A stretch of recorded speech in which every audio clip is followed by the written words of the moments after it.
ওস্তাদ, মেকানিকের কি আজব মেধা, বাতিল হওয়া গাড়ির পার্টস কেও লাগিয়ে ফেলে জোড়া। এই মেকানিকরাই আমাদের ড্রাইভারদের সহযোদ্ধা। তাই তো বলছি ভাই, কেউ মেকানিকদেরকে করবেন না অবহেলা। এই মেকানিকরা যদি না থাকতো আমাদের ড্রাইভারদের পাশে, ওই মহাসড়কে নিশিরাতে কান্না করা লাগতো আমাদের ড্রাইভারদের।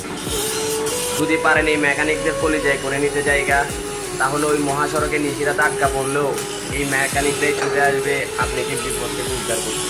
হ্যাঁ রে ওস্তাদ, এটাই মেকানিকদের ভালোবাসা।